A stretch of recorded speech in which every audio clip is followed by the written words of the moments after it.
right. Thanks. Okay. Well, I'm an optimist, so I had two assumptions. I started Xconomy 4.5 years ago, and part of the motivation was I never wanted to work for anybody anymore, and part of the motivation was I had a belief that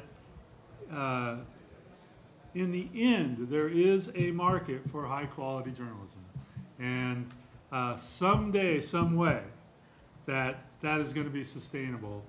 And so I took my little shot at it with Xconomy. So we set out with kind of some core principles to focus in on the business of technology. With the idea there was that's what drives growth in the economy. So therefore, that's got a leg up on having a market. It was important to people and our ultimate survival as a world. We wanted to get back to kind of more high quality on the ground journalism. So we had this idea to do it on the ground in key innovation clusters where innovation was happening, where there were great research universities, startup community, venture capital funding, there was big company innovation, there was life sciences, tech, energy, across the board. And we set out not to be tech only, but to do an online daily news site covering the business of technology across anything high technology on the ground in these key innovation clusters. So we started out in Boston, and now we've expanded to 6 cities around the US. Hopefully we'll go international before too long. We did a few things that we think are kind of maybe part of the answer to how journalism sustains itself. We knew we had no subscription revenue, so right off the bat, a third of traditional magazine income was gone, and we didn't believe in online advertising. We think it's really, really hard to sustain a business on volume. So we set out to build a quality audience rather than a quantity audience, and to charge in different ways for our products. So maybe I could just point out a little bit of what we do. You see these little tiles on the right-hand side. Those are our underwriter tiles. And instead of advertisements, they just get to put their logo, and they rotate so everybody gets their time at the top. And our model was basically you will brand on the site, and now we sell them by geography. You want Boston, you want Detroit, you want New York, or you can have the Life Sciences channel that is Life Sciences news from all the cities. Which way you want to cut it, you brand yourself, and then we couple that branding to event sponsorships. We do annual programs, so people pay us for a year at a time in advance. So you actually get some money up front that you then get to spend, and it makes it a little easier than always having to take in the money as you go and to renew everybody every month or sell new ads every month like we did at Tech Review. So it's helpful, these annual programs, and we really felt that in this day and age of online, you had to kind of merge the analog and digital. So Xconomy, that was the idea that we would provide the face time with a great crowd and then the exposure and branding to a great crowd. So that's, in a nutshell, how we're trying to do this. We do a lot of events. We do about 20 events around the country in a year. And traditional display advertising, which is there if you go up to the leaderboard, it's a distant third or fourth revenue stream for us. So I do a lot of events, so I know about people taking too long, and so I let others go, and then we can do a lot of questions. Very nice. Play well with others. Yeah, sure. Okay. So Bob is kind of a corporate jet version, and Common Health is like the little Cessna putting along with a couple of people in it compared to Xconomy. So Common Health was Actually, Common Health began in 2007, right after Massachusetts passed its landmark health reform law. And it was founded by Martha Biebinger, the fantastic WBUR health policy reporter, who wanted a sort of an online forum where people could discuss the implementation of the law, how it was going, what should be done. It was a super wonky forum that only, I think it was 5,000 or 6,000 people. It got 5,000 or 6,000 page views a month. It was really small, really insidery. And then in 2010, NPR was starting an experiment that it called Argo. And it was basically creating 12 new blogs around the country at various NPR stations. And the blogs would be verticals. They would be on a specific topic that they thought made sense for the location and that could at times rise to a level of national interest. So for example, there was an immigration blog in Los Angeles, a technology blog in San Francisco, a politics blog in New York, and so Massachusetts was a natural for healthcare. So WBUR, the local station, got a bolus of NPR money to expand Common Health from the tiny little wonk blog that actually wonk blog is a real blog, the wonky blog that it was, to a much more general health news website.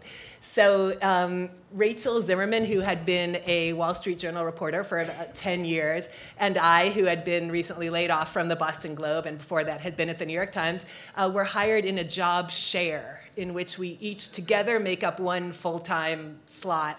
And we were hired to be the co-hosts of Common Health. And within the first few months of doing it, the page views went up from 5,000 or 6,000 to tens of thousands. And now we've hit, our peak was about 130,000 at the end of last year, and we're steadily over 100,000. So, but we were a startup, and we only had 18 months of NPR money to show that this could actually work. And the happy news is that just last month, WBUR said, okay, you proved it. Oh, sorry. You proved it. It works. We're taking you into the fold, and you're now going to be permanent. And what was, I mean, it was great to have a real job again, to know that I would have a workplace to go to. But also, what was particularly interesting was that the experiment succeeded not only in that we could get traffic, which is, of course, the currency of the web, but WBUR's leadership became convinced that there is actual value, first of all, in original reporting that originates on the web, even though they're a radio station and their core mission is, of course, radio. But they felt that this experiment in which the reporting would originate on the web and then oftentimes move to radio, or it would be sort of a hybrid of web and radio, was something that made sense to them and that they're in fact including in their strategic plan for the future, that they want to encourage more original web content that can either kind of incubate on the web and then go to radio, or it can just stay on the web. So they're considering other blogs, and they're actually, for freelancers here, they're looking for more original web-based reporting. They actually have a budget in the coming year for original web content. So, that is the story of Common Health, and I'll stop there too. Do they do syndication deals? They're just thinking about that, actually. Okay. Can I connect to your computer? Oh, Now, okay. Can you give me the projector? Yep. go. Yep. Oh, actually, that might not. Do you want to switch spaces? You Do you better mind? switch seats. Punch down. Thanks.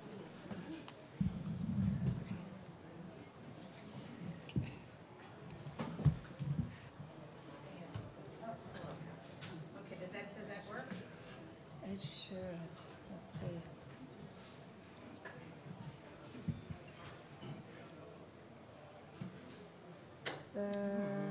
There you go. Does it work? Yeah. Yep, you're You're mostly on. cut off a little bit. Okay, good, thank you. Actually, I think we need to back up a little, shrink it. Yeah, shrink it, that's good. can I do it like You're this? Okay. Does that work? That works, yeah, that's Okay. So I think I pulled too many slides, but I'm not offended if you cut me off. I thought 10 to 15 minutes, not 5 to 10. Okay. So if I've reached the 10, just cut me off, and then we can just take questions. So Thanks for inviting me. I'm pleased to be here. I used to come to these meetings regularly a long, long time ago. And then life got busy and I moved to the suburbs and that was that. So it's really, really nice to be back. The ALTS Forum mission is very simply to use web technology and science journalism to speed the search for a cure for Alzheimer's disease. So it's kind of mission journalism, or civic journalism for a cause. And can you hear me? Okay. We serve it basically, this mission, by offering an open online community for researchers from all aspects of Alzheimer's disease science in academia, industry, biotech, throughout. And the journalism is free and available to everyone. And over the years, it has drawn stakeholders from families, affected families, advocates, funders, from business development, and many other walks of life. Everyone has this common interest in Alzheimer's disease by either being affected or working on it. The way we do it is we combine professional journalism, science journalism. It's very technical, very detailed journalism in one particular field with a lot of technical information, sort of resources that scientists need day to day. We publish daily, and in whatever we do, I think what I can mostly talk about is how the ALTS Forum works as a two-way street, as a true community. We get incredibly loyal participation and active participation from our readers, and our staff works very hard every week to draw this out and to get people to not just read us, but participate actively and make things a dialogue. We're not for profit, we're free. We're funded by private philanthropy, which is wonderful for us because it gives us this editorial independence, and we never have to think about how we navigate the line between potential conflicts that can arise when you cover the activities of your underwriters or your companies who advertise. So we're happily free of that, but it also means we really don't have much of a business model that I could talk with you about. So we're in a lucky position that way. Can't really contribute much to that agenda item here. So we're a freestanding website. We're not housed at any particular institution, just to really assure our independence. And we gear all our content primarily to Alzheimer's disease researchers. But because a lot of other people like it and it's free, it's free to all users, it's drawn a lot of other people. And then who are our members? So anyone can read it. You could read everything on the site if you wanted to, but for people who want to participate, i.e. post comments, those folks have to register, if only just for protection so other people can't post comments in your name and pass themselves off as you. We have 7,800 registered people. We estimate that is about 60% or so of active Alzheimer's researchers around the world. A little over half of them from the US, but we have members in Tibet and everywhere, really. About half self-identified scientists. And it's really very broad. It's from heads of institute to student, from CEO and executive VP at a major pharma to an entry-level staff scientist.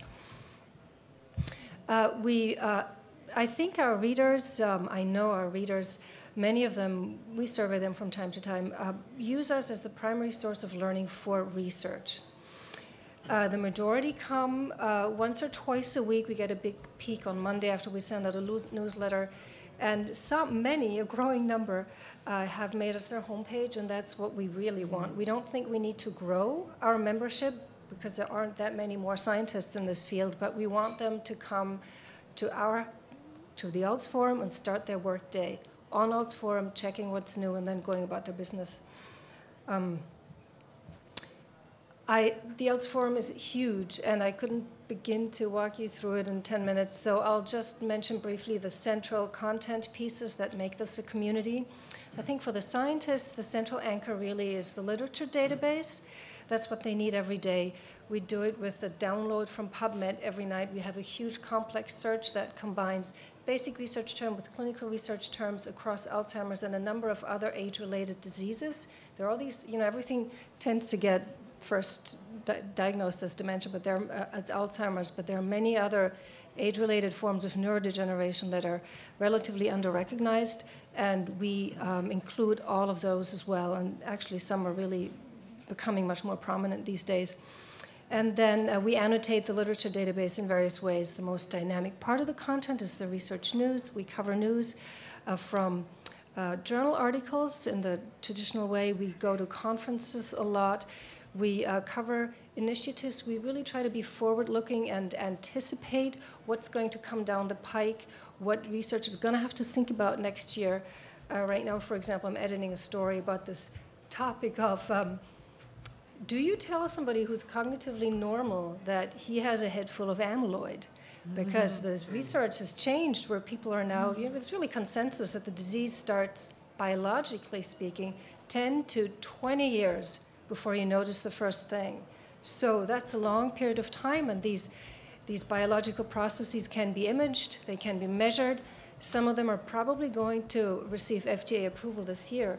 So that will generate a wave of people who want to have brain scans to know if they will get Alzheimer's disease. And already in research situations, there are a lot of people in studies whose research physicians know, oh, this 55-year-old man, he has a full load of amyloid. He's most probably going to get symptoms roughly then and then. Do you tell? Yes, if you, no, they don't for the most part. If you do, how, whom, what do you do if somebody whom you say no comes back with the Freedom of Information Act request? So there, there's lots of interesting stories that we try to anticipate and report de novo to keep it really interesting. Whatever we do, we cross-link it to the literature, comments, and engage folks. I think pillar number, am I over time? No, you've got another rest of minutes. Oh, okay, talk faster. Another content pillar, I think a mark of distinction for Odds Forum, and I'm proud of that because it's so hard to do, is the commentaries. We get actually more than, this is kind of old, we get a lot of them, and they are not just a line of opinion yet that you will see after this beautiful New York Times story. There'll be 200 comments, and most of them really don't say very much. They're many of them. They're substantive, they're thoughtful, and they really show you what the field thinks and what the different positions are and how the field has changed. We solicit that as part of the editorial news management. All editors, all writers do this every week. There's commentary on all editorial content. It's open to all registered members, but it's also editorially vetted. And you might be interested in that later during the discussion if you want. We don't allow anonymous commentary with a few exceptions. And of these 150 papers, for example, the majority don't receive comment. Not every paper is a truly remarkable contribution to the literature. Some receive 20, or they get discussed over the course of 3 weeks with really detailed debates. And after that, you see exactly where the status of knowledge is on that topic. So it varies quite a bit. And the third pillar of our of editorial content are the webinars. I'm going to use my remaining time on those. We do about one a month. They're usually panel discussions. Sometimes they're just great talks by one person. We have membership or participants is up to about 300 for some. It's very interesting to see who comes to these events. They cut across all our users. And I want to show you a few examples only because I think it's key to how we manage to sustain a lively community that perceives us as fair, as unbiased, as factually accurate, and as really hitting the topics that people are interested in. This was a discussion with industry folks, senior pharma scientists, and clinicians and academicians about a mainstream topic. There's all this soul-searching right now because all the trials have failed. Everything, the amyloid hypothesis, the central hypothesis, but also everything else has just failed the last few years. So there's a lot of navel-gazing in the field about what happened, what went wrong, several things went wrong, where to go forward. And this is a mainstream discussion with opinion leaders that we had. Now, we also, to be balanced and to reflect the richness of the field, it's a very large field, we also do a lot of topics outside of the mainstream. I think that's extremely important.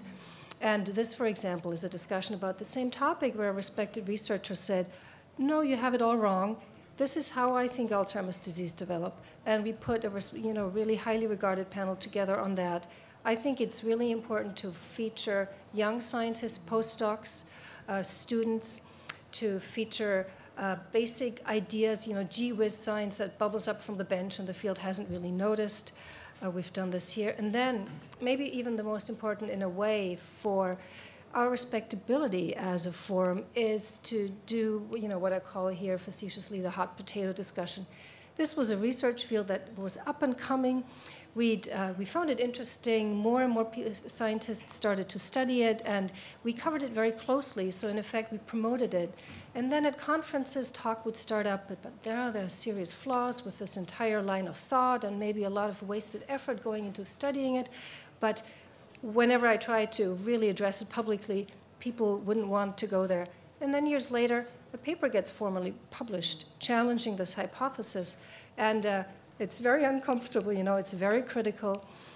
It directly questions what many people have done for years and invested all this grant money and their time in. But I felt since we had, de facto promoted the topic originally by covering it so closely, it really behooved us to also feature a discussion about this uncomfortable topic. Well, is it all based on an artifact? And we did it. It generated a lot of commentary, as you will see here. We invited the people who we knew worked on it and had something to say about it. In addition, a lot of people came out of the woodwork saying, "Oh, this is interesting. I've been studying on this as well. This is what I find. These are my unpublished findings. So here's where I stand." And then we had the discussion. So I think it's really important to use this forum to cover the important topics in a thoughtful and fair-minded and rigorous way. So that's really, does this amount to anything? Can you be influential in the field? I think you really can. I'll just give you one example, and that's my last minute. This is a topic actually that our founder, Jun Kinoshita, started. It was her idea when she was still with us in 2006. There are these families out there who have a familial form, and their donation to research, their blood donation, enabled the discovery of these genes that then opened up the field and built all these careers in science and generated all these papers and all this information. Well, they're completely cut out from participation in trials. They're too young. The trials of the drugs that were based in part, on their original contribution exclude them. And there's not only a social justice argument to pay much, much more attention to them, but there also happen to be scientifically the most precious population to really crack some of the major problems in Alzheimer's disease, because you can study preventive treatments in them. So we did a major focus on them, basically an online book, or special, you would call it a special issue maybe. This is not a handsome slide. I just pulled together the headlines for the different chapters in there. And just by stirring the pot and interviewing everyone, and we had a series that posted every week for 6 months, the NIA inquired about the feasibility of pulling all these families, which are very scattered. They're very rare, they're isolated, they don't talk to anyone else. It's a terrible burden for them to bear. So it tears these families apart, and the NIA encouraged an RFA for a study to pull them all together into an observation study, multi-year biomarker study, which would then be the basis for prevention trials specifically for these people to be offered to pre-symptomatic carriers of the families. And in reality, those are the children of the people who donated their blood in 1992, who have since died, and who are now the patients, or coming to be patients of the same neurologists. Those families still have that disease in their next generations. So it got going, it's up and going. We cover it very, very closely. And in large part through our coverage, I would say, researchers in other parts of the world, which are likewise isolated because they don't talk to everyone else all the time, learned about it, said, gee, I have a few families like this. They should really be able to participate in this, so it's now expanding. And I think it's some of the most exciting research in the field. So yes, I think the internet can really make a difference for this kind of problem. And here I just want to show you our team. The science writers are mostly we're a distributed organization, and they mostly have PhDs. It's really a deep specialty journalism, and we happen to have a position open if anyone's interested. Sorry to go over. Boston-based. Okay, Preferably thank you, Boston, Gabrielle. yeah. You'll have time to give us more details as we ask Oh, questions no, and this stuff is like great. that? Okay. Do you want to move Yeah, over? but Bob, why don't we Yes. switch and then everybody's Yeah, in the that'd wrong be seat. great. So come on up. We can go back to the right seat. I'm big on chaos, so I always think that's a nice way to handle things. I thought they were gonna let Carrie talk again.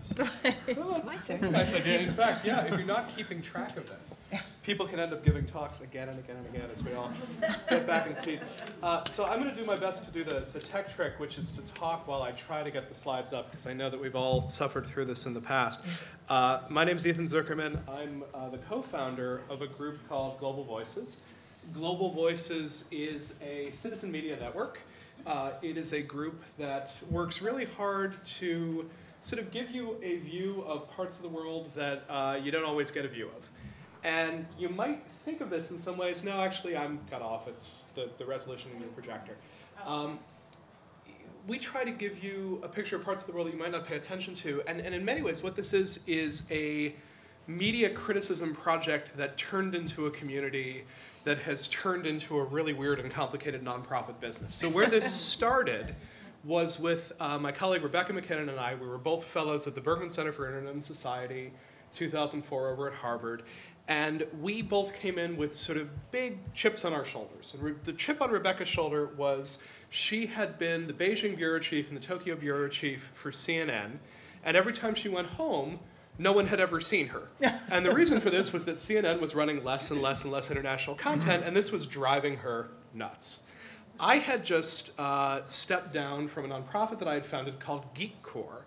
And Geek Corps had the unlikely mission of trying to get Americans, Europeans, people in more developed countries to go over to the developing world and help Ghana get its technology industry off the ground. And whenever I would say this to people in the United States, they would say, Guinea? Guyana? What tech industry? Don't people live in trees? And I would sort of try to explain that actually at that point, there were 300 people in Accra, Ghana, who were processing all the traffic tickets for New York City. It was just that no one actually knew these stories and were paying any attention to this. So Rebecca and I looked at this and said, this is crazy. No one's doing international news. It's a major problem. Fortunately, blogs are on the rise. If we could only get mainstream media in America and Europe to pay any attention to blogs, here's what we'll do. We'll help them out. We'll jump in there and we'll read the blogs for you. No, I'm fine. I have patience.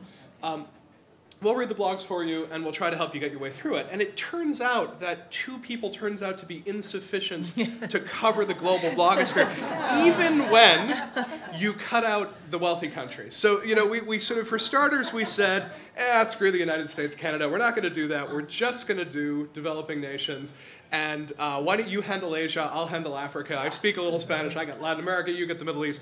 That proves not to work. And so what ended up happening from this was we held a summit, because this is what you do at big universities where things are going on. So we invited sort of 50 or 60 people who we knew were interested in blogging. And at that point, it was blogs from Iraq, blogs from Iran, interesting things like that. We almost caused a diplomatic incident by inviting the vice president of Iran to Harvard, because he was actually a very active blogger and very good. He was writing in English and Farsi and Arabic. And so we all got together in a room and we tried to figure out what is it that we should do. And the 2 things we decided we should do, the first is that we had to work to defend online space as a space for speech. And you may note that our site is partially blocked out, protesting SOPA. In fact, large chunks of the site are blocked out today. And that's actually very core to our mission. If you're going to try to report using the internet on what's going on around the world, you have to ensure that the internet remains open enough that you're capable of doing that. And then the second thing that we decided we were going to do was that we were going to use our web presence to basically give an amplifier to people from around the globe. So when you look at our site, we are doing original reporting, but we're doing original reporting entirely based on other people's reporting.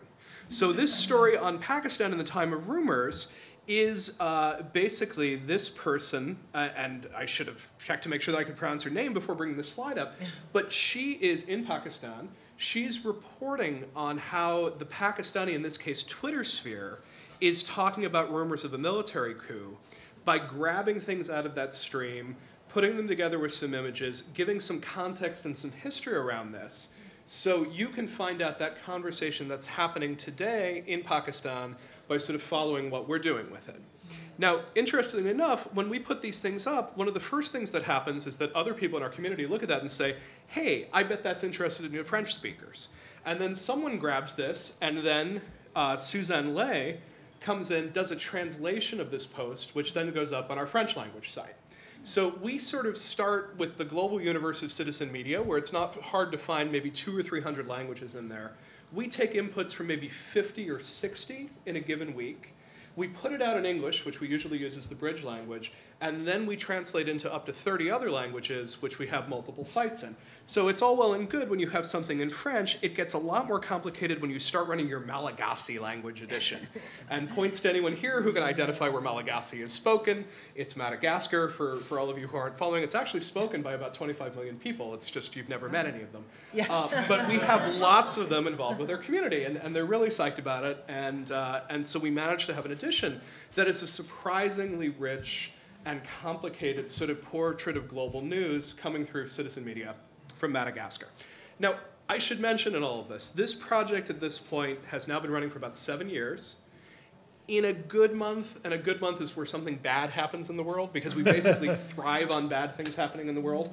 And 2011 was a great year for us. In 2011, we were averaging in the neighborhood of 500,000 page views a month, which is not huge. What's really huge is how many people are involved with putting that project together. There's about 500, maybe 550 people involved. About 250 purely work on translation. So just trying to put out those different editions. You have maybe another 200 or so who are writers for different countries. So most people write on a country, that's their national beat. We have a couple of people who write specifically on health or on science or on politics or on freedom of speech. You have a small core, and those people are all volunteers, all the way down through there.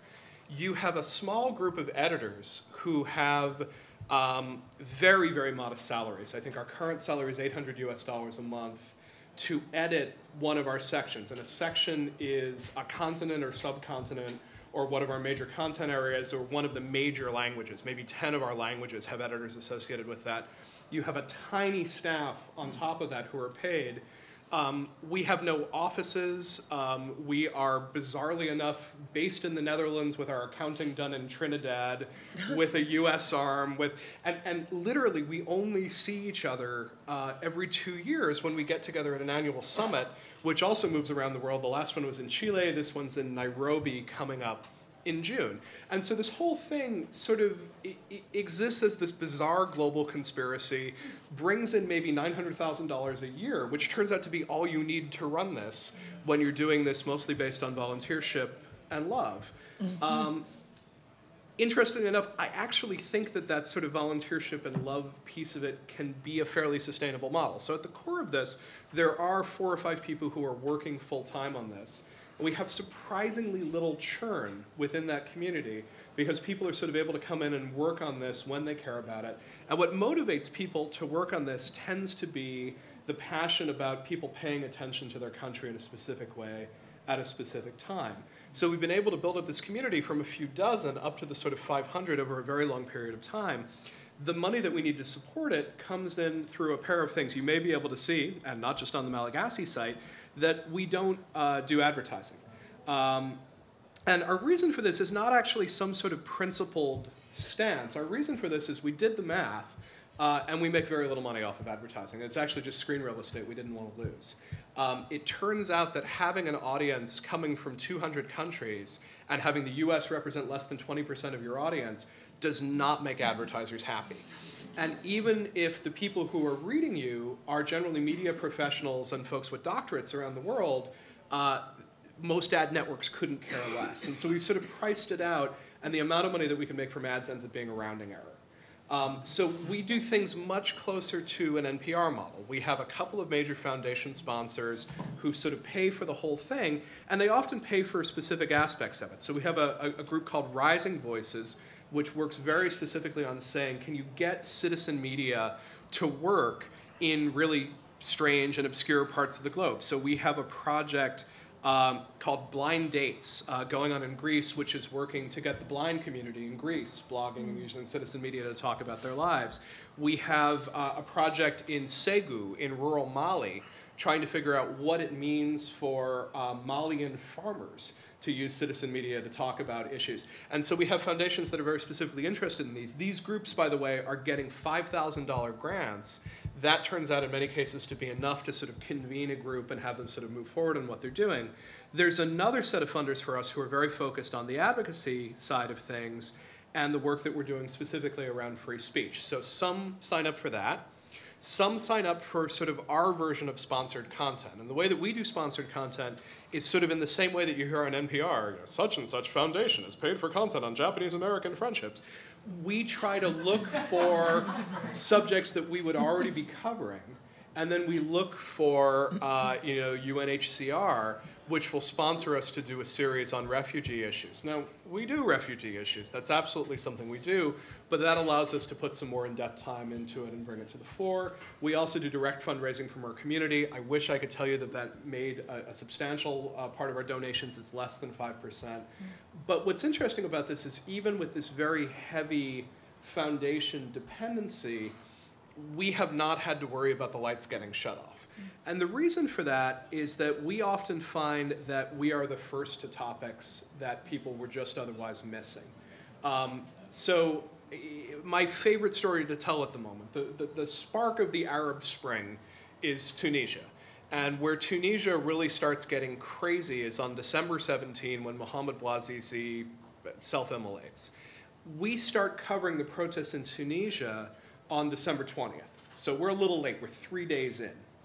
The New York Times first mentions Mohamed Bouazizi and Sidi Bouzid on January 14, 3 weeks later, and it's just after Ben Ali has stepped down and left the country.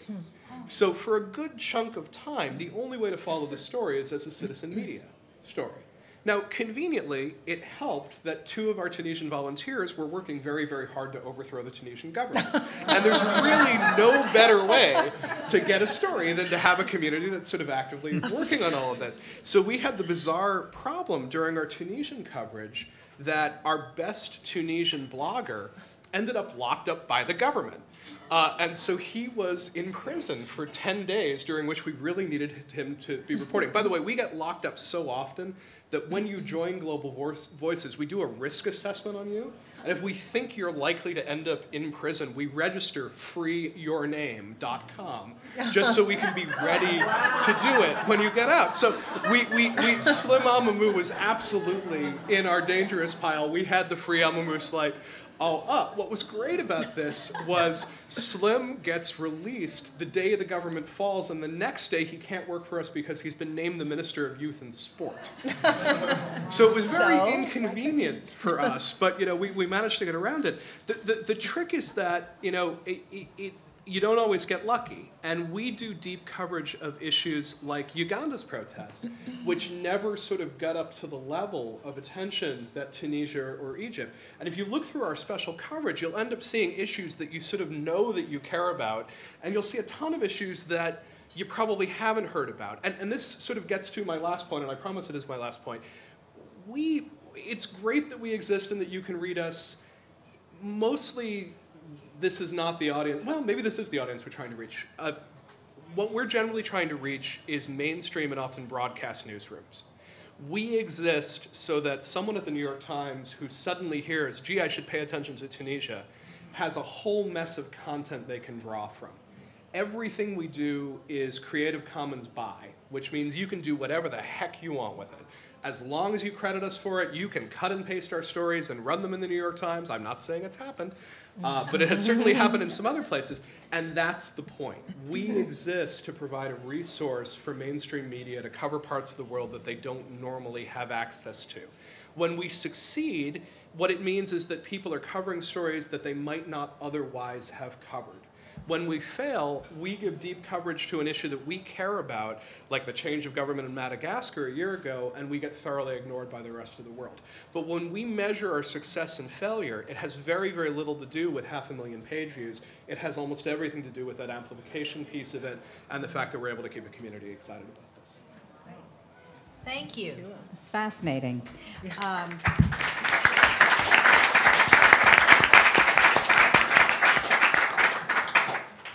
Okay, Okay, well, I just had, in hearing all four of you speak, it sounds like for three of you, a large part of your funding comes from foundations, underwriters, sponsors. And my question is, how long-term is that? How sustainable is that? Is that a model that really has legs and can go for a long term? So I've been interested in hearing from the three of you who are foundation funded, because I guess the Common Health blog is it's funded by WBUR pretty much, right? Well, actually, we have underwriting on Oh, it. And in okay. fact, you would appreciate this, Allison. We actually lost our partners' underwriting after I wrote a piece that was critical of partners. So it's not necessarily long-term sustainable. I mean, that was kind of a badge of honor, I thought, but still. But yes, we are we're now supported by WBUR in general, but it still is basically underwriting and philanthropically funded. Yeah. That's right. But I don't know that that's as fragile as people think, right? Yeah. So, If you're cheap. if you're cheap, if you're careful, and if you're providing something of utility to the foundations you care about. Our job is to amplify issues and stories that happen to be issues and stories that foundations care about in many cases. So to the extent that you've got someone like the MacArthur Foundation, the Ford Foundation, the Knight Foundation, Omidyar, caring about certain issues going on in different parts of the world, part of what they do is spend money on communications on this. And we're providing actually a much more efficient and effective way to do that. And I suspect that's true for a number of the other issues here. A huge piece of what foundation communities are trying to do is raise awareness, get information out. If you're working in a way that's very compatible with that, I tend to feel like this sustainability thing is a bit of a red herring that gets thrown at the nonprofit industry. And I'm now on my fourth or fifth nonprofit that I've helped found. And what I find is that the ones that sort of do the business school, yes, we're here at Sloan, version of, build the business plan and give the users what they want, tend to crash the business for getting off mission. We happen to find a way to pursue the mission we wanted to pursue, that our community wants to pursue, and get it very tightly aligned with what a lot of foundations care about. And it is not something that we spend a ton of time worrying about. Interesting. Bob, what about your funding? Do you have some venture capital, or is it mostly underwriters, sponsored underwriters? Well, we call them underwriters, but they're really it's traditional, business advertisers that want to put their brand in front of our audience, and so it's not. We have a little bit of foundation money, not as a grant, but actually as a advertising thing from Kauffman Foundation, and so we're much more. We just packaged it in a different way, but I would consider us not in the foundation world at all. So you've got the sponsored underwriters who are functioning as We thought it would be a term that they would like. If it'd be more appealing to them if we called them and they change. underwriters. So that's something that's sustainable because you keep looking for new ones and. Yeah, we keep growing it. We have a sales force of 3, and okay. And how about you, Gabrielle? We've received philanthropic funding for 15 years now. So it can be a long-term model. And I agree with Ethan. Foundations you have to do something that matches with the foundation's particular interest. And some foundations change their interests, yes, but others are very steady and have an abiding interest in a certain area. And that just happens to be our situation. And the one other question before I open it up, because I know you all have some great questions, is the scale. I mean, Ethan, you talk about, I think you have 4 or 5 paid people. Is this something that can scale up depending on what kind of funding you get? Is it limited? Are those paid positions limited by the funding you get? I mean, how does that work? And the others as well. So we've got 4 or 5 full-time paid positions. We have 30 or 40 modestly and badly paid positions, and almost 500 volunteer positions. We're not money constrained. We're slightly organizationally constrained. we make decisions through a sort of weird limited consensus decision-making process. So, when we were trying to decide whether we were going to take a stand on SOPA, there was a bunch of traffic on our mailing list. Gee, we ought to do something. We don't, want Wikipedia to look good, and we're not going to be part of it. And then eventually someone threw out a proposition to the community essentially saying, if you really have a big problem with us blacking out advocacy altogether and big banners on every other page, speak now. And the one compromise was, it's US legislation, don't put it on the other country's sites, don't put it on the other language sites. And that all got worked out within about 6 hours yesterday, and then we made the decision to sort of go with it. That model seems to be working okay at about 500. I think we could go maybe twice that without needing some other layer of hierarchy. But none of this at this point is the money.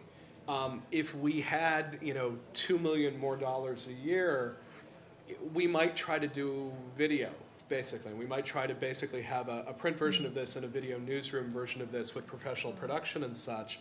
But that actually requires a much higher level of dedication. I think this is roughly as big as it can get with the model we have. But we do okay. I would say of the UN member nations, we have some coverage of about 170 of them and pretty good coverage of about 120. So I feel all right with that. Interesting. Okay. Anybody else? Yeah. In contrast, I would say that we are very, very resource constrained. We basically have one job. And I feel, for all the NESW members who were at all part of the move a couple of years ago to create a health science website in Boston, I just feel like there's a hugely rich terrain out there and that we're all resource constrained. And that if only more of us could get paid for it, we could be doing vastly more coverage of what's happening in this area in our region. And so we're hoping actually to expand a little bit, but we need to get the money. Even just a little would be useful. And I hope that movement starts again, by the way, Does Common Health Blog make an effort to get donors just for the blog? Or are you constrained by being a fixture on WBUR? How does that? The news from the last month was that WBUR will level fund us. So that means that we're still stuck at one full-time slot. And so we're seeking more money from foundations. What I'd love to do is get money to fund science coverage in addition to our medical and health coverage. Bob? I don't know if it's sustainable, but we actually set out, part of the belief of quality information journalism, we actually, and it may have been to a detriment to the business that I came from magazines versus newspapers, but we actually pay really well. We pay better than newspapers. I would say, we pay very well. How many employees do you have? How many we have writers? 13 full-time employees. We have about 5 others that are on contracts for various things. We typically operate with 13 or 14 full-time employees, depending on what we're doing and what happens in various places. But we set out to, people work hard. Everybody works for me, gets a flat 3 weeks vacation, and everybody has a piece of the company, and they get paid better than they would get paid on newspapers, except maybe the New York Times and Wall Street Journal. But yeah. And so do you see this as something that can scale if you have more resources? It can definitely scale. It can scale and be unsuccessful, and it can scale and be successful. We raised, besides the money we have coming in, we raised just about $2 million over the course of in investments, it's in this day and age, it's a paltry amount. It's over 4.5 years, and it makes you can do what you're doing, but you can't do a lot more. And so that's our big challenge as we grow. And just to give you a rough view of us, we're not about quantity, as I said, but we're about 2 million page views a month and 250 to 300,000 unique visitors. If we want to really grow that business to double its current size, we have to do something really different, and that probably means a lot more money spent. And is it something I go out and try to raise, or does somebody invest in a strategic partner or something like that? That'll be the next phase that we encounter. Great. Well, why don't I turn it over, unless anybody else wants to add anything to that. Questions from the audience about anything to do with Vic? I wanted to ask Carrie about the withdrawal of support.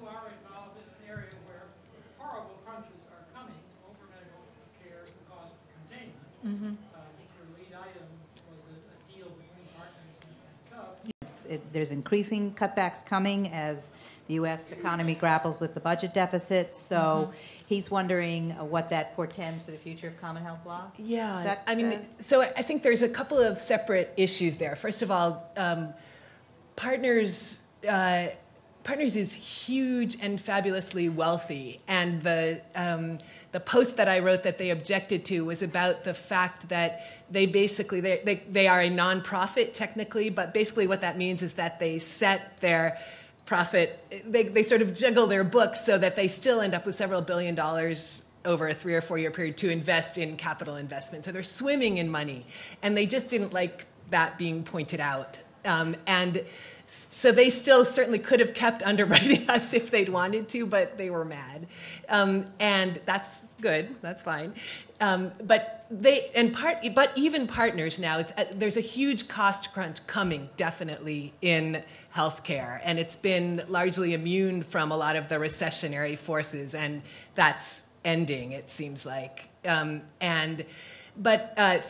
yes, it could well be that healthcare businesses that might have underwritten us won't want to because they just won't feel like they have the cash. But I think that there's a countervailing force, which is that everyone is paying more and more out of pocket for their healthcare, and the premiums are just killing us.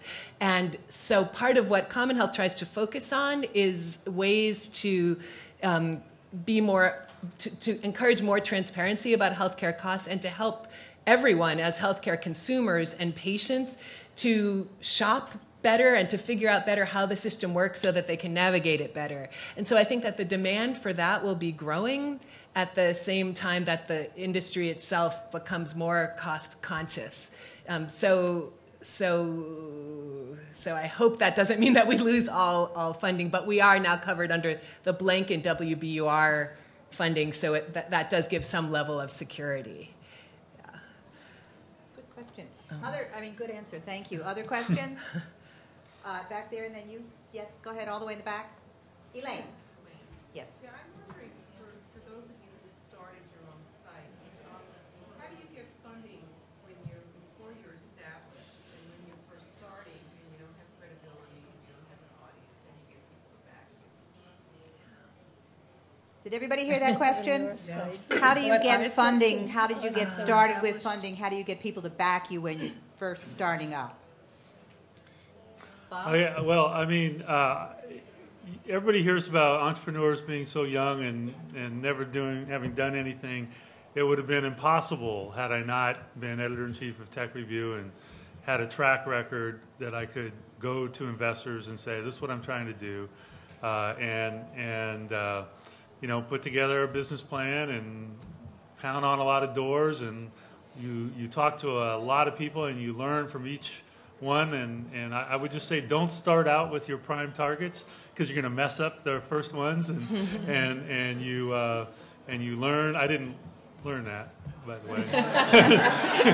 But you're sharing it now. So I'm sharing, and you learn and you adapt and you get your story together, and we were fortunate enough to raise that money and even get a little bit of advertising / underwriting revenue before we launched. So, but it was hard, especially to sell a media company.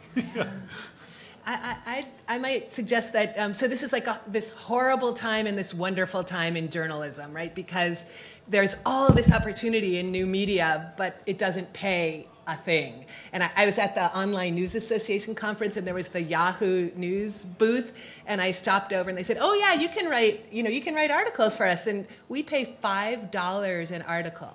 But if you get lots and lots of clicks, like many thousands, then you could earn thousands of dollars. It was like a scam, But at the same time, I do have plenty of friends who are, for example, writing for the Huffington Post, and they pay you this much, But if you create a track record there of having gotten, lots of... This project within Harvard, which gave us some credibility attached to it, although I have to tell you, when we got the first modest investment from the MacArthur Foundation, it was basically my boss at Berkman saying, no, really, you're not going to regret this. Well, you'll probably regret this, but not as bad as you think you're going to regret this. But where we got enough credibility to sort of be able to go out and do it on our own actually had to do with doing the project for 8 months without any funding. And so by the time we were sitting down and trying to get a piece of that university funding, which is quite modest at the very beginning of this, we had 8 months of the work that we'd sort of done on our own, really sort of as hobbyists on this, to sort of show that there was very interesting content out there, and by doing a little bit of this sort of curation and translation that we do with it, sort of opening it up. So I think it absolutely helps to try to figure out how to leverage wherever you are, whether that's simply having an amazing reputation in the journalism space locally, or being able to lean on a big institution. But I think ultimately you have to show what it is that you're capable of doing. That's so much more compelling, even if you're only doing it for a couple of months, than it is sort of waving the arms and painting the picture. Yeah. We have in the audience another someone who has been very successful with online site, Mark Abraham from the Improbable Bostonian. I thought it would be good for you to answer the Improbable Bostonian. The Annals of Improbable Research. Yeah, I got it. But there are a lot of improbable Bostonian. That's a great title. Somebody ought to. Anyway, the Annals of Improbable Research. So, and you've made a success in an online venture, and you're kind of supporting yourself that way. So, perhaps you could tell us how you got started a little bit. You want to use the mic there? All right, this will be of no use to anybody else here. So, all right, some of you know about this, but some of you don't, so I'll try to sum it up. It's a magazine called the Annals of Improbable Research. Grew out of a previous magazine called the Journal of Irreproducible Results, which was started in the mid-50s. I became the editor. There were many, many adventures. I got involved about 1990. I started the thing called the Ig Nobel Prize ceremony that year, which has grown. We have much more of a presence in some ways in almost every other country on earth than we do in the U.S., and in most of the U.S. outside Massachusetts rather than in Massachusetts. So that's another story. We exist in bits and pieces. So I could give you what sounds like a revenue model or something, but I'm not going to bother. It's more that we know what we want to be doing. It took us many years to put it into words, and I can tell you, but essentially I've heard everybody here say the same thing. At some point they realized they knew what it was they wanted to be doing, and they just kept doing it. In some cases, they got turned down for lots of money because somebody with money wanted them to do something different, and they were pretty sure that it wasn't going to work with them doing it. So that's the sort of essential thing that we're doing. I have operated from the beginning on the idea that as long as we know what we're doing, and as long as we're fairly sure there are lots of other people, what we're doing is things that are funny about science, that make people laugh and then think. So it's sort of sneaky way of reporting about everything and making everything, bringing everything to the attention of somebody so that all of them and all of you will suddenly have new topics to report on. And we make a little bit along the way.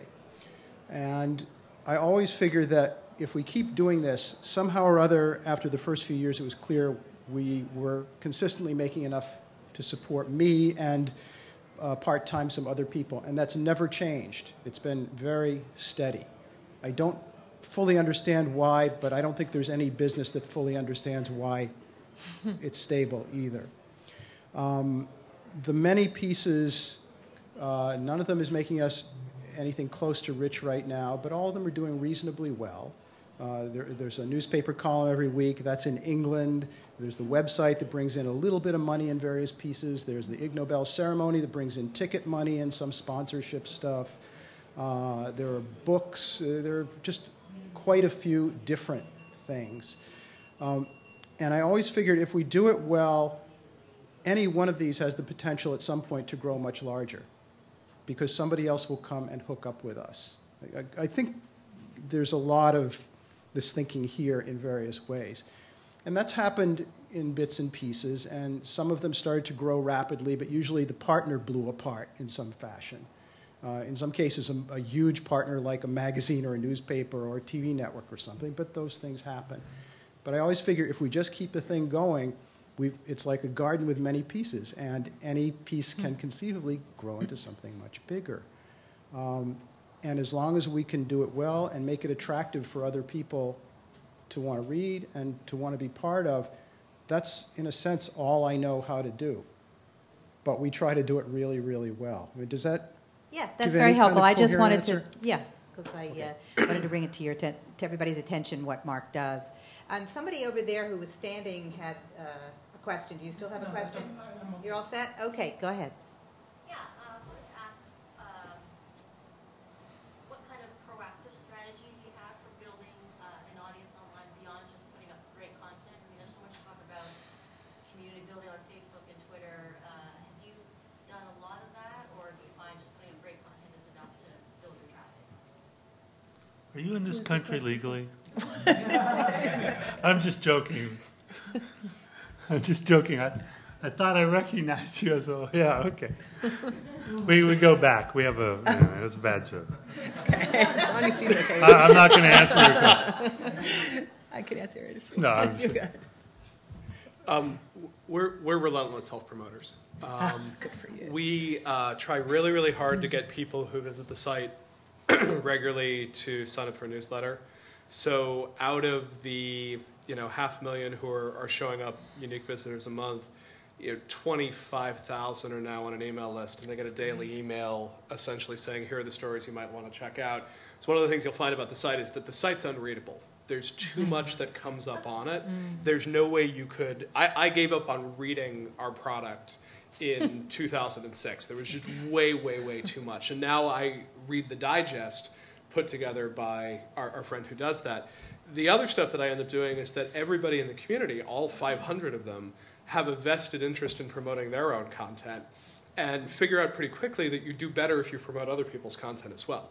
So we all sort of end up reading the site, and then we all end up promoting to our Facebook and Twitter networks the stuff that we thought was great, which ends up actually working much, much better than if you have an official Global Voices Twitter feed, which of course we do.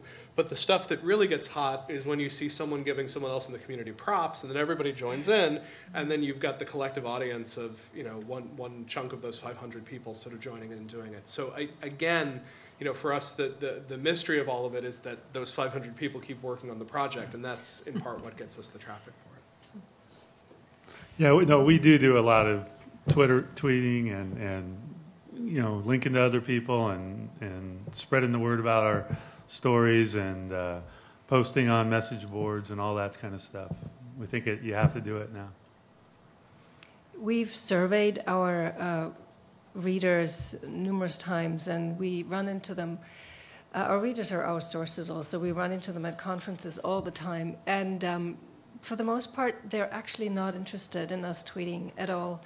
They are not interested in us expanding any social media functionalities in our member network. They, we will start at least a Facebook page. And nowadays, you can't operate online without having these things anymore. But for the, it's imminent. We're doing this now. But for the longest time, most of our readers have told us explicitly, no, I'm not interested in this. I'm extremely busy. I get interrupted too much as it is. Only give me quality information. Don't give me more information. Give me only what I need to know. So they've never shown much interest. And so we have a weekly newsletter. And so far, we operate just with that. I wanted to just add to that issue of promoting via Twitter and Facebook.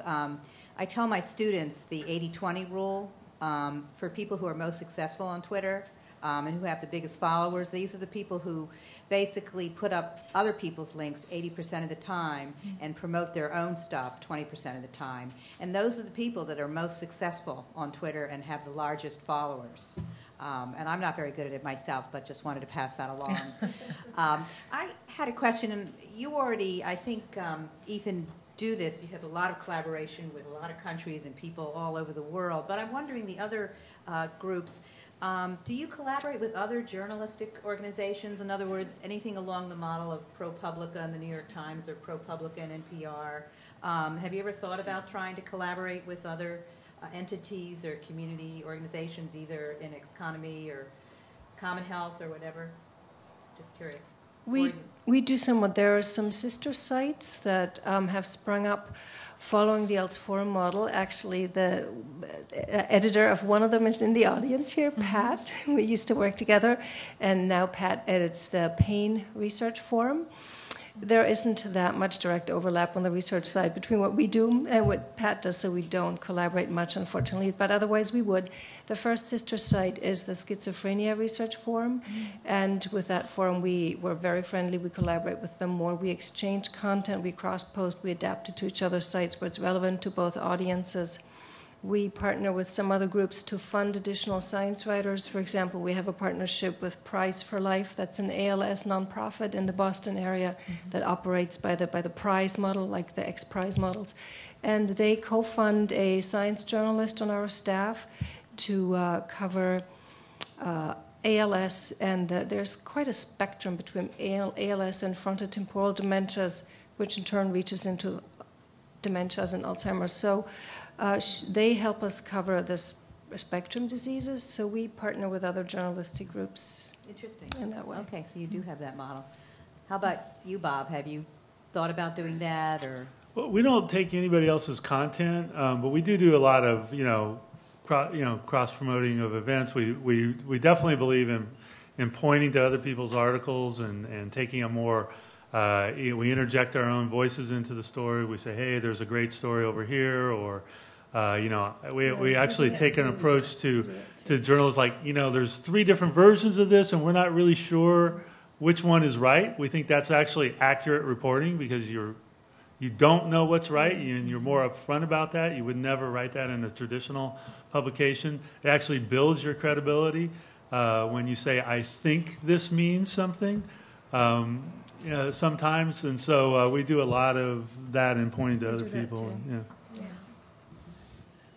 We'd be likelier, what we're moving towards now is cross-medium collaboration between web and radio. So I think we'd probably be within BUR. And just on the social media question, I don't know if for everybody it's as much of a bane of your existence as it is of mine, but it's just, I find it as a former print reporter that it's the biggest challenge for me to really accept that it's not enough to write the story. You have to sell the story over and over and over again in ways that take up a lot of time that you don't have. So it's a big challenge. And we found, our Twitter is kind of so-so. Our Facebook is a little pathetic. And we're just shifting now towards doing more push-through newsletters, which I can't believe. So we were tutored by these blogging gurus at NPR who were totally oriented towards Twitter and Facebook. And I think it's only dawning on us now that our core audience, which is sort of the healthcare sphere in Massachusetts, but also nationally, is not particularly Twitter-oriented. Like if you were in San Francisco, it would be different, but they're just not, that's not where they are. And in fact, it was Stuart Altman who said the other day, all these other people are sending me emails all the time telling me to go to their blogs. Why don't you? And I was like, yeah, why don't we? I think it depends a lot on who you're trying to reach, which proactive social media strategy you want to use. Duh. That's great. Okay.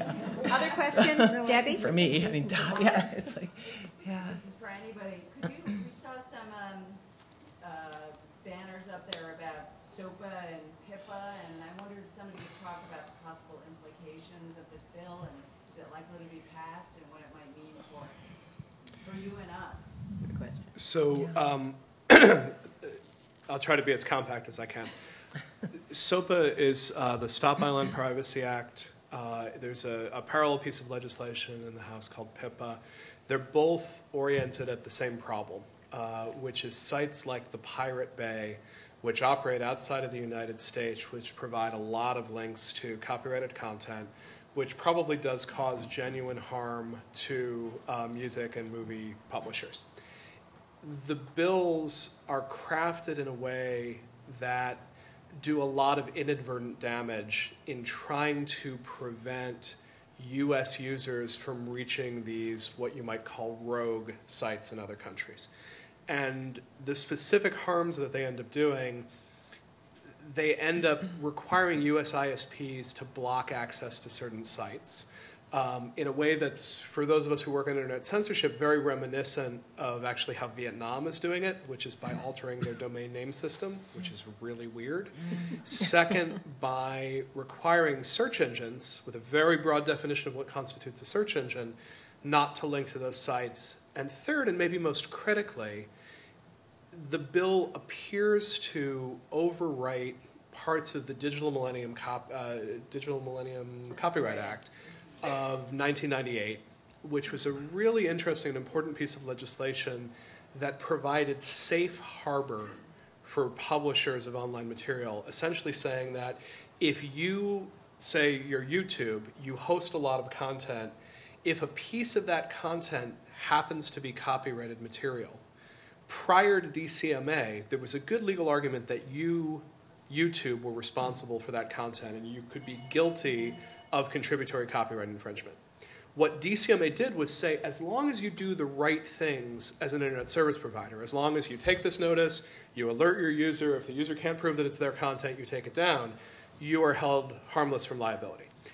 I used to run a content hosting site. I ran tripod.com, which hosted pages for 15 million people in 1997. And we would get sued all the time, and we would have folded the business without DMCA. DMCA was the only thing that allowed Web 2.0 to happen.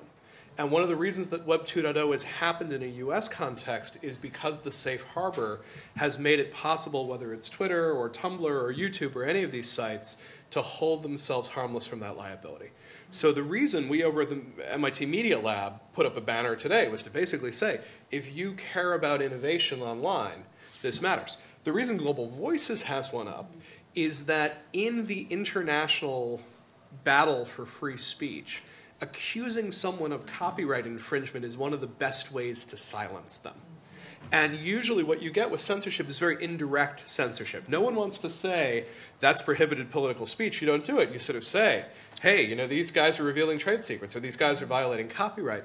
And SOPA brings in so many powerful new ways to do this that for us, worried about platforms that host international human rights content, it's incredibly scary to us. Now, the good news on all of this is that the internet rallied. And this was really interesting. We knew that, you know, Reddit was going to do this, and we thought it was pretty likely that Wikipedia was going to do it. A bunch of other people got online. I don't know if you searched on Google today. Google blacked out their logo. That's a hard one to miss, and that's a lot of traffic. And so what's been very interesting about this is you are watching legislators jump off this legislation like a sinking ship. You watch 3 sponsors get off of it today, and then they're calling you and sort of saying, isn't it great that we got off of this? And the answer is yes, it would have been really great if we didn't have to do this in the first place.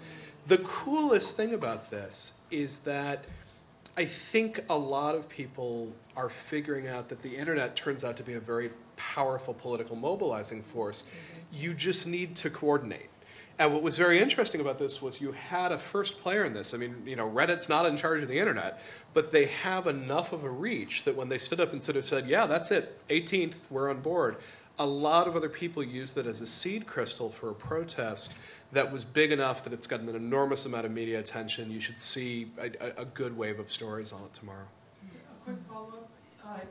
If private Pirate Bay is a legitimate problem, could there be another way of handling what you seem to acknowledge was something that might be, should be stopped or might be stopped? I think ideally you solve it by attempting to enforce existing laws of copyright, you know, through interstate treaties. I mean, I think, you know, this is something that you solve with the WTO.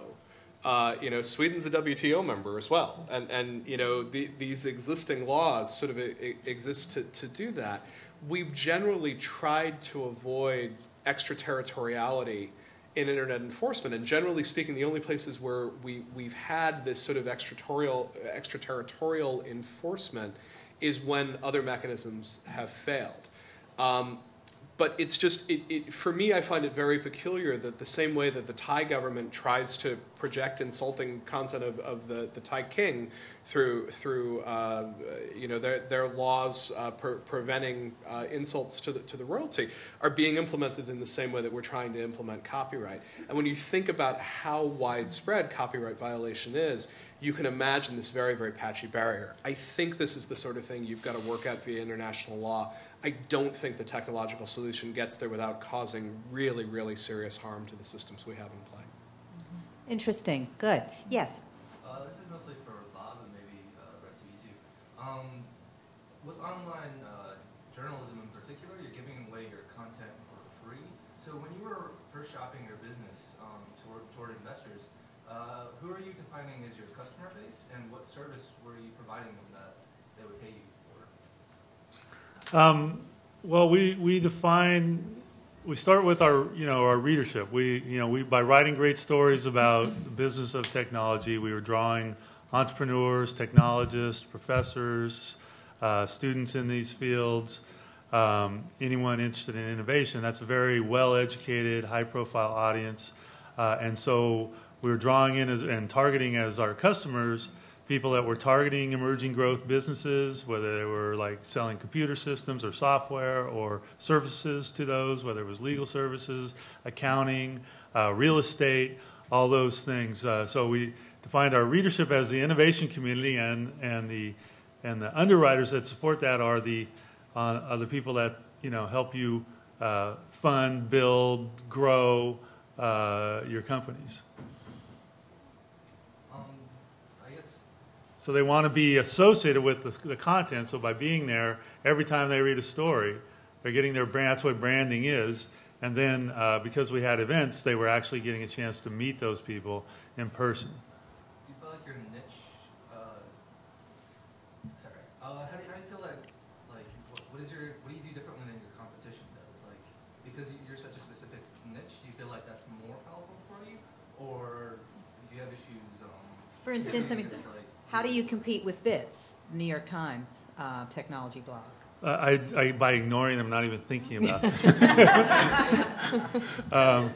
We don't feel like we compete with them, and I actually have it's probably a naive view. I feel like if we execute what we have to do, we don't really have to worry about.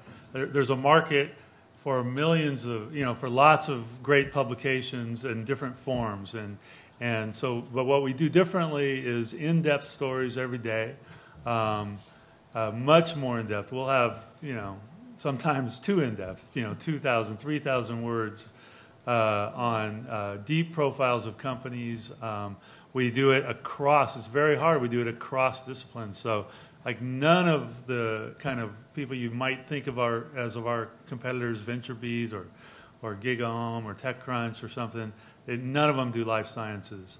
And for instance, and we and none of them have people on the ground around the country. They might have New York and the Valley, and that's pretty much it. But we're in 6 different cities, so it's that kind of combination that we do differently. I had that introduced another question. I'm hearing several different revenue sources, streams that you have. For instance, Bob, you have events, and you also have underwriters. And I know some online sites also have webcasts. So I was curious, when you mentioned webinars, Gabrielle, are those sponsored webinars? Who funds those?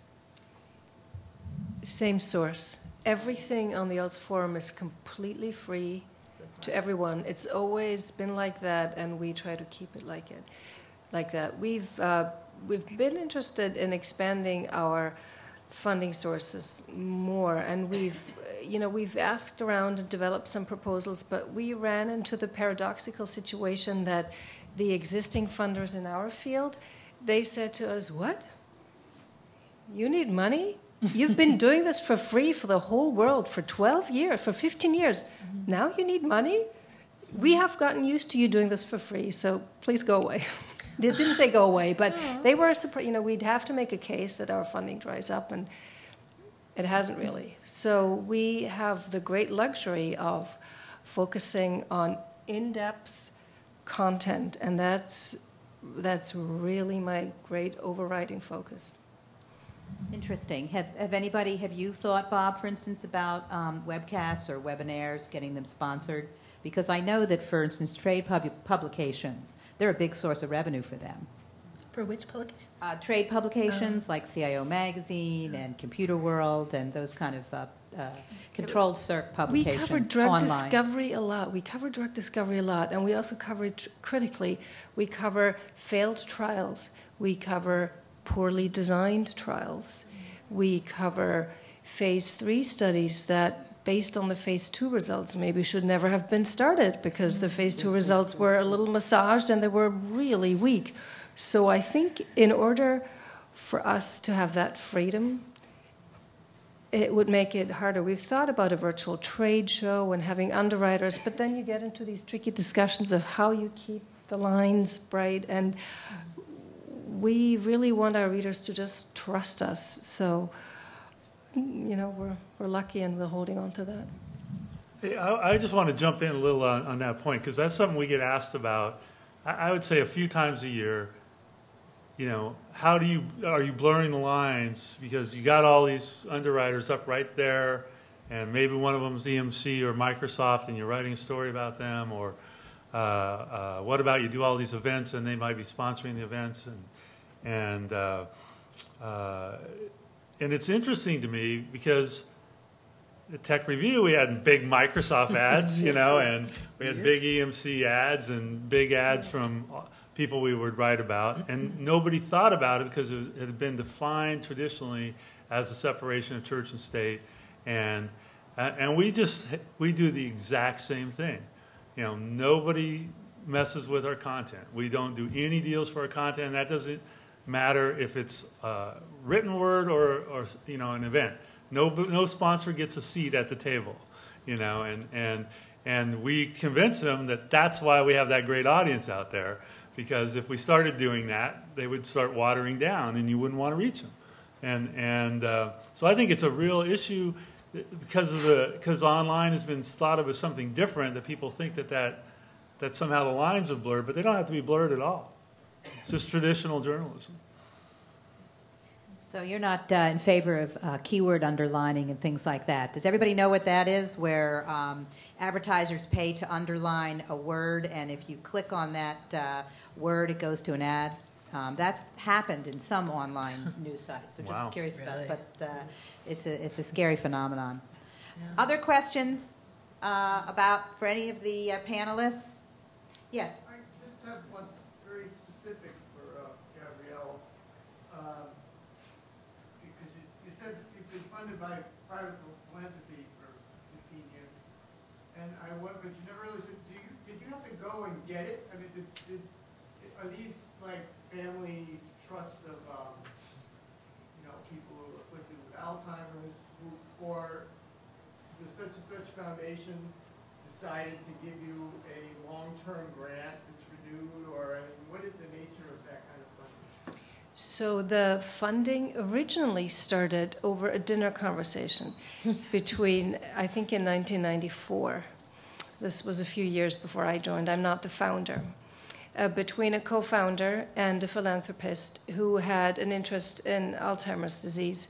And the conversation was what the barriers were, why progress was so painfully slow, which it was, and probably still is by some measure. And what could be done about it, and that the internet would be really something that could be brought to bear here, and that really was it. And then this particular foundation just has been very steadfast. In addition, we've solicited funding from other foundations on a project base. And for that, we then had the benefit of having the website going on, of having an active community and very active use and participation, something we could show. But originally, I think it was a dinner conversation. I had one. Oh, go ahead. Yeah, just sort of a follow-up also for Gabrielle. I was just wondering if you see the Alzheimer's Forum model as maybe expanding, or maybe it already has in some ways. You mentioned Schizophrenia Forum and also the Pain Research Forum. but to other research topics in a more broad way, and if it potentially could have a big impact on how science is done, providing more of a forum for researchers to interact in meaningful ways online. I think it could. So there is a third forum about to launch this year for multiple sclerosis. And we sometimes get approached by scientists in other diseases, from diabetes and other big diseases, to do something like the Alts Forum for them, and we just don't have the resources, the capacity. I think when you have to have a focal point of interest that gets these diverse stakeholders together at a level where they really come every week, several times every week, and they really engage. So that naturally, most easily, is a disease, a shared disease. That's when you get the researchers, the families, the funders, the advocates together, and then good things can happen with the research. So yes, I absolutely think it can be done for other diseases. Absolutely, yeah. Good question. Vic, did you have a question? Well, let me just make a slightly emotional comment. I've been doing certain kinds of science and technology journalism for more than half a century, and essentially I've had the conviction all during that time that concern with food production or new industries or health or whether we're going to actually have a future at all is all bound up with the stuff that we cover. And we are in the business of reporting about whether humanity has a future or not. We're actually talking about the grown-up stuff. Okay? And what we're hearing tonight is a rather empirical and it's almost accidental affirmation of the fact that there is a demand for that kind of news discussions out there in the world, that there are ways to actually make this happen, at least in a few examples. So I have a feeling that there is something really fundamentally rather affirmative about what we're hearing tonight, and I just wanted to express that. That piggybacks onto an interesting question that I had that Carrie brought up about expanding to an online science news section. I mean, Boston would be a perfect place to start that. And I know we all met a couple of years ago to talk about that. But what would be a business model that would sustain that? I mean, and I'm just curious because you all have different models for funding. Yeah, I was having kind of the opposite reaction. I was feeling a little sad because I was feeling like, I mean, these are all philanthropic models. Bob has somehow managed to make it work. You know, I mean, we've all witnessed, I think, the implosion of journalism over the last few years. And part of what made NPR start the multi-blog project that it did was trying to fill the many gaps that were left when, for example, the amazing Globe science section kind of shriveled into just 3 or 4 desks. And I'm still, and what I was thinking was, but we don't really have a commercial model yet, except for what you do, kind of, and that's not, I don't know how replicable that is, probably not. Yeah, I'm not going to say I have the answer. How does a media company build a skyscraper in Manhattan these days? I don't know. On maybe the more optimistic view on this, perhaps. Look, I mean, we're seeing sort of great edifices being torn down, and you know, I think the Globe Science section is a good example of that. I think we're also figuring out different ways to rebuild, and you know, the last thing I want to do is put the bloggers-journalists debate, which I think we finally killed and buried in about 2008, back on the table, but pointing out that hybrid models seem to be working surprisingly well, which is to say that to report something in really intense detail, to put all your work into it, someone's got to pay you. And that in a project like that, someone would have to be paid and someone would have to work. But you can get an amazing amount of productive work out of people who are doing things out of passion and out of interest. And if you can build something around that combination, you can get something quite remarkable. And I find that's a very interesting overlap between what we're doing and what's going on with Alts Forum, where, you know, that's really building on community contributions, which are not being compensated, which have a lot to do with where that's coming from. You know, my entire ability to give you coverage that no longer exists in major newspapers, and honestly, many of the countries that we talk about never existed in the first place, relies on the fact that there are people on the ground who want to talk about the Occupy Nigeria protests, which are getting marginal coverage in the very best U.S. papers, but boy, are they getting talked about in Nigeria. And if we can try to harness some of that energy and put it together, it may be possible that we can build this stuff in a very different way. You're talking about a response to imperatives. People know that they have to know about this stuff. They know that their ass is on the line, whether you're talking about medical care or raising crops or whatever.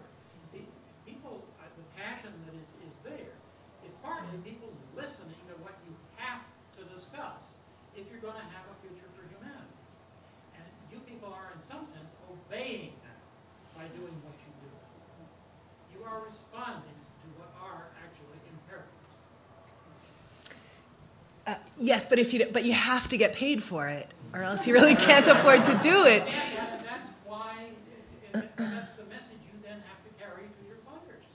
Yes, that's true, and they have to agree that it aligns with their goals. I mean, another strong direction that I see happening is so the overarching guru who was the head of our project at NPR was asked what he would do differently if he were starting it now, and he said one of the things that he would do is when he was looking for the bloggers, he would look in particular not so much necessarily for digital natives or for journalists with all of their their seasoned expertise, but he would look for people who had the instincts of an editor. So he would look for, and in particular, an assignment editor who could sort of trend spot and pattern recognize and figure out what story should be done when. And he said, and in fact, one of the most successful bloggers in our network basically has just lots and lots of guest posts, which is also kind of, I mean, you have your ex-economists, and Gabrielle, you have your experts, and you're basically mostly that. But then the question for me is, okay, that's great. We can get people, we might even be able to get quite a few people to write for us for free for various reasons. But then what happens to journalism still? I mean, then what happens to the thing that we all really want to be doing, which is going around learning and reporting and digesting and then writing about it? It still seems like it's in the midst of as difficult a crisis as it was before. What you were saying and what Ethan was saying brought up this question I had. I mean, it sounds like a lot of the people that are posting on your website are advocates, okay? So what you're writing about is advocacy journalism, and I wonder if you've gotten any criticism for that, because do people want to hear a more objective stance of what's happening in Nairobi or Kenya or the various countries instead of from the activists themselves? And how do you police that? Wow, so you just used two terms that I really hate. So you used objectivity and you used advocacy journalism, and I think they're both just constructs that don't work particularly well at this moment in time. So let's first pick apart the New York Times, and let's talk about how the New York Times reports on Africa at this point. The New York Times has 2 reporters on the ground in Africa, and when they want to report a story in Africa, they are leaning on the NGO organizations that I used to work for, who queue up for them the stories that they think are important, and they make it possible for them to go to those stories by providing the transport and providing the support and providing the interviews. So when you get coverage on an issue like Darfur, which the New York Times probably overcovered, it has a lot to do with the fact that you have a massive NGO presence that's on the ground there. By paying attention to any issue, you are doing advocacy for the idea that that issue is important. And so there's already a major function in advocacy journalism as soon as you're trying to figure out where in the world you're trying to cover. So I just frankly don't buy it. Second, this notion of objectivity, we don't pretend to be objective. What we do try to do is be fair. And by being fair, what we try to give you is a sense of what are the conversations taking place in these parts of the world. And we certainly end up in situations where that's not a completely balanced view of things. There are very few pro-Bob Mugabe bloggers out there. That is not to say that there are not a lot of Zimbabweans who are pro-Mugabe. It's just that they tend to be desperately poor and living in rural areas. So we try real hard to find the few of them who are out there, and we try to make it clear that you're getting one view and not another view. But our job is to give you the picture of what's getting talked about within social media. I think it's important to get context. I think it's important to get overview. But particularly when what you're talking about is what people are talking about, objective isn't a word that works very well. I would add on top of that, the way in which you have to read in a world where everybody has the opportunity to write, not just a limited specialist class of journalists, is that you have to read understanding what the agenda that people are coming in with. And so I think that objectivity ends up becoming sort of a crutch that's not helpful in trying to read in a participatory media age, where I think if you end up concluding that certain sources are objective, you end up reading less closely than you actually should be. I agree with you that objectivity is a false term for what journalists do. What journalists are supposed to be doing is seeking the truth. So, in other words, they're not trying to practice he said, she said journalism when those 2 points of view may not be, equally balanced. However, as a participant in mainstream media and a longtime reporter for the Boston Globe, I don't remember ever being funded by an NGO to do a story or having my travel ever paid for by an NGO. I mean, it's certainly true, and I'm not an expert on foreign, international reporting, but I think that there are lines here that are being blurred, particularly when you talk about activists who've started a revolution and are also blogging about the revolution. But this is a conversation that I think is important to have. In citizen journalism, and perhaps we can think of examples focused on health and science news, particularly. I think that's all extremely interesting, and I think maybe in the kind of journalism that you practice, it's more political journalism and world affairs. The citizen journalism you bring to bear is so much more valuable because there is really no alternative, that the pendulum swings very far towards your view. But in my field, for example, it really is about finding the truth and reporting the truth. And that it's not science reporting or reporting on Alzheimer's disease, trying to drive the field forward, which is our goal. It's not about democracy. It's really not a democratic exercise. It's about trying to find the truth, and that alone is really hard. So what we do is, yes, the Else Forum is open for anyone. You could all go home and post a comment, but write a comment, submit a comment, but it will not all get posted because not everyone's democratic voice is equally valuable because not everyone has the truth.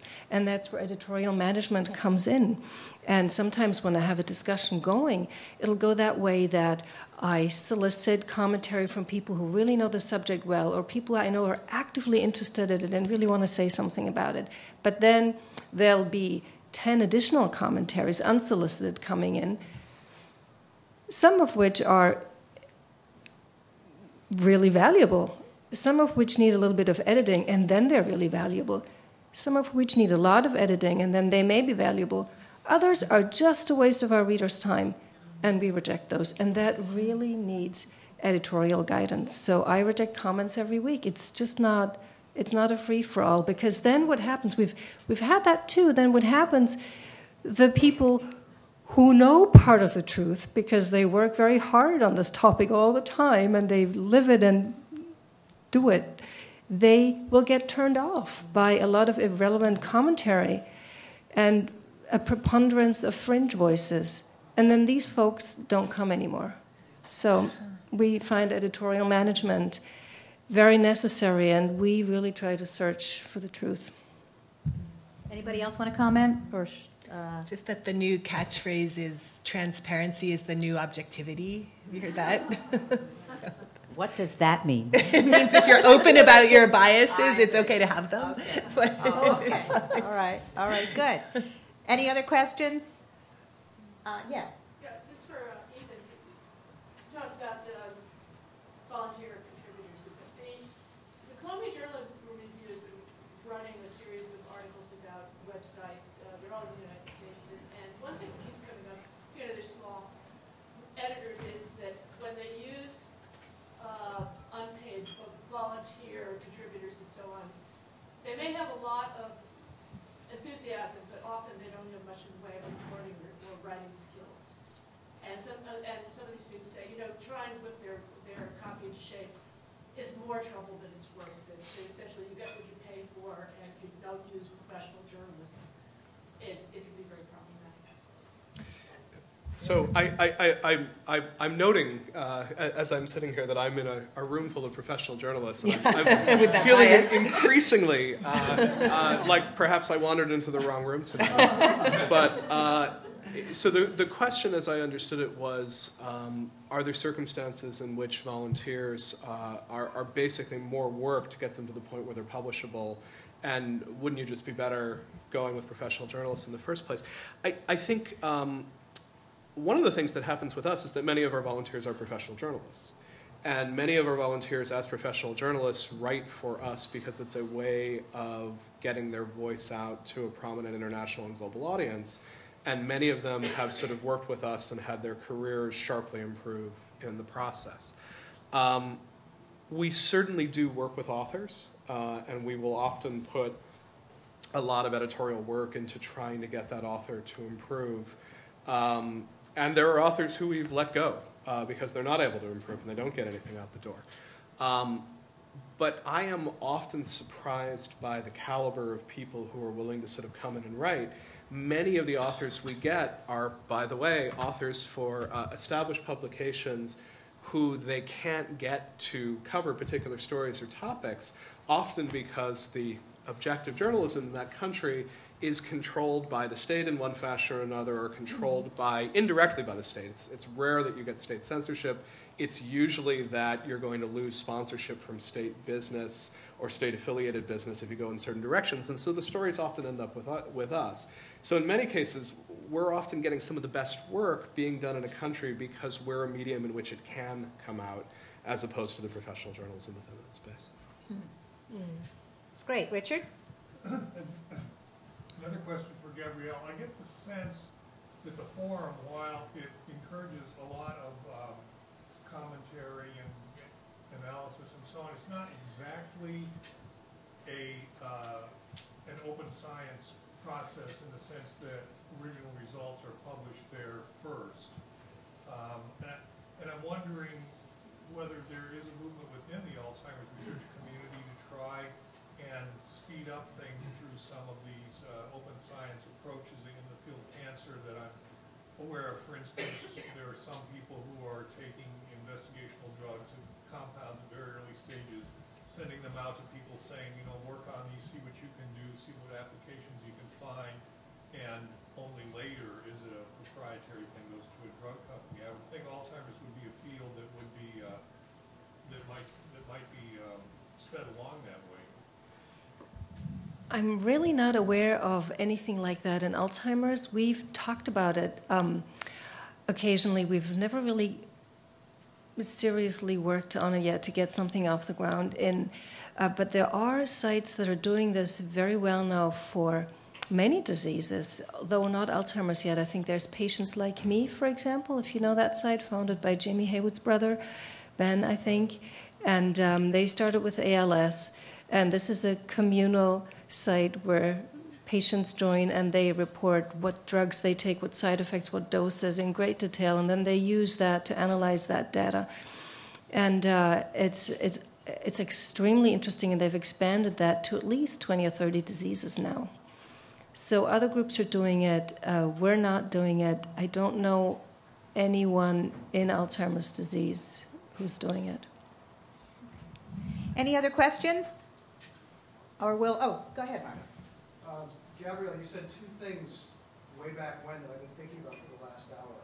Oh, now I'm scared. I'm wondering if I got them wrong, too, but I wonder how they relate. One is, I think you said in Alzheimer's research, almost every big line of research has failed. Clinical trial, not research. Research is very successful, has advanced very far. The clinical drug studies in phase 3 in the last 10 years, since the last drug was approved, all phase 3s, that's the trial before approval application, those have all failed. And the other thing that you said was the FDA is about to approve some new drugs. So the FDA is expected, well, so rumor has it that, so the FDA has before it right now the application for approval of a PET imaging ligand that visualizes amyloid deposition in the brains of people, you know, as PET also does for tumors, for example. It's a so the diagnostics are not treatments. it is not a treatment, and it would be a diagnostic for certain specific reasons to rule out certain things. But yes, and a decision is expected first half of this year. So you could see that you have the pathophysiology of what's most likely AD happening in your brain. You're perfectly fine mentally. What exactly does that mean for you?